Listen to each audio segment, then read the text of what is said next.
জিয়া এলাকায় বিস্ফোরণে এক জেলের পা উড়ে গেছে। একে স্থলমাইন বিস্ফোরণ বলছে স্থানীয়রা।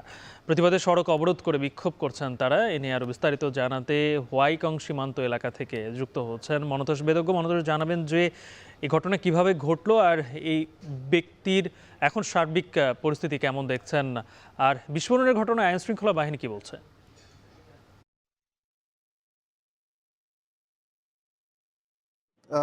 সকাল 11:30টার দিকে টেকনাফের ওয়াইকক এলাকার যিনি জেলে রয়েছেন, লম্বাবিল এলাকার বাসিন্দা, তিনি মাছের ঘেরে কাজ করতে গিয়েছিলেন এবং তখন সেখানে আসলে অজান্তে মাইন বিস্ফোরণের ঘটনা ঘটে, যেটি মিয়ানমারের যে আরাকান আর্মি, মিয়ানমারের রাখাইন রাজ্যের নিয়ন্ত্রণ যাদের হাতে রয়েছে, তারা এসে গতকাল রাতের কোনো এক সময়ে এই ল্যান্ডমাইন পুঁতে রেখেছে বলে এখানে স্থানীয়রা দাবি করেছে। তবে এখন পর্যন্ত আহ, প্রশাসনের পক্ষ থেকে এই বিষয়ে আমরা কোনো ধরনের বক্তব্য আসলে পাইনি।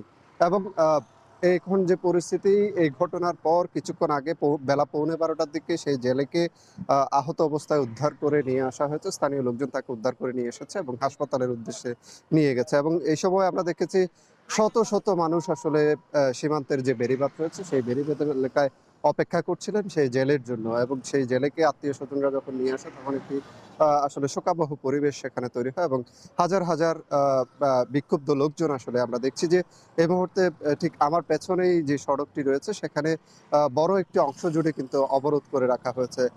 কিছুক্ষণ আগে সেই অবরোধটি শুরু হয়েছে এবং সেখানে কিন্তু স্থানীয় লোকজন যারা রয়েছেন তারা প্রতিবাদ জানাচ্ছেন।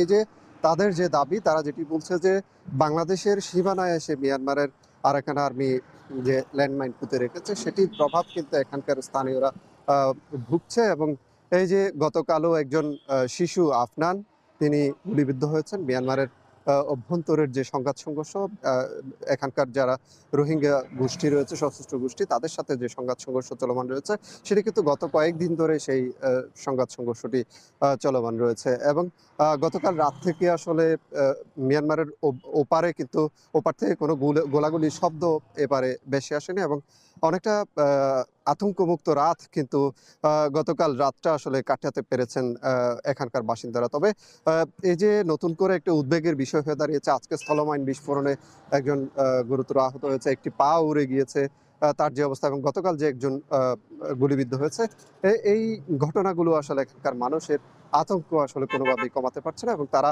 এর একটি সুষ্ঠু সমাধান এখানে প্রশাসনের আরো কড়া নজরদারি তারা চান এবং এখানে একটি টাস্কফোর্সের অভিযান তারা দাবি করেছেন মানববন্ধন থেকে। এই ছিল গালিব আমার কাছে কক্সবাজারের টেকনাফ সীমান্ত থেকে সবশেষ।